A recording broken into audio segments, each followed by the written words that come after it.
हाल में बीसीसीएल का आईपीओ आया था। आपने अप्लाई किया या नहीं सुमेश जी? नहीं, मैं आईपीओ में अप्लाई नहीं करता राजेश। स्टैंडर्ड डिस्क्लेमर जी। लेकिन अभिषेक जी को अफसोस है इस बात का कि वो अप्लाई नहीं कर पाए। अब लिस्टिंग के बाद उसमें पैसा लगा दें कि या क्या करें? जिस तरह का मैंने देख इसमें लगभग 150 गुना एप्लीकेशंस आए हैं एक पीएसयू के लिए। इतनी ज़्यादा बाजार में निवेशकों के बीच आप देखें दिलचस्पी है। नहीं, एट दिस जंक्चर मेरे पास इस समय बहुत आइडिया नहीं है। थोड़ा और समय निकलने दीजिए, थोड़ा और इन्फॉर्मेशन आने दीजिए, फिर मैं अपडेट देता हूँ। वैसे मोस्टली आप किसी भी पीएसयू को खरीदना चाहते हैं, दो बात दिमाग में एकदम क्लियर बिठा लीजिएगा। पहला चीज़, पीएसयू जब आप खरीदते हैं तो आपका एक तो पैसिव इन्वेस्टमेंट होता है।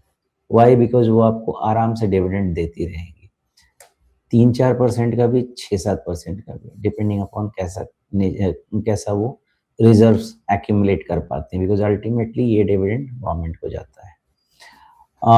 दूसरी चीज़ क्या है कि पीएसयूज कभी भी आप एक परमानेंट बाय और सेल में नहीं डाल सकते हैं। जब समय बनता है तो टैक्टिकल बाई करके निकलना पड़ता है, बिकॉज उनके revenues are dependent upon the government decision to give contract to them. वो कहीं भी भाग दौड़ के वैसा कोई कॉन्ट्रैक्ट लेने नहीं जाते हैं। इसलिए ये आपको समझना पड़ेगा कि पीएसयूज में अगर सरकार का ऐसा रुझान है कि उनको कॉन्ट्रैक्ट मिलता रहेगा। वैसे मैं इस पे भी, कुकिंग कोल और कोल इंडिया पे भी आता हूँ, तो उसमें जब तक गवर्नमेंट से कॉन्ट्रैक्ट आने वाला है तब तक उनकी चांदी रहेगी, और उसके बाद वो चुपचाप या तो प्राइस करेक्शन हो जाएगा या थक जाएंगे। तो ये नेचर के बाद आप इन्वेस्टमेंट कीजिए एक रिस्क पॉइंट डिफाइन करके, तो आप हो सकता है थोड़ा पैसा भी बना लें और सही समय पे बाहर भी निकल जाए। अब कोल इंडिया एक समय तो ऐसा हो गया था रिन्यूएबल एनर्जी का, और इतना प्रेशर था गवर्नमेंट ऑफ इंडिया के ऊपर भी कि ऐसा लगा कि आपको सब सारा आपको फॉसिल फ्यूल ये सब कुछ खत्म ही कर देना पड़ेगा और आपके पास रिन्यूएबल्स के अलावा कोई रास्ता नहीं है।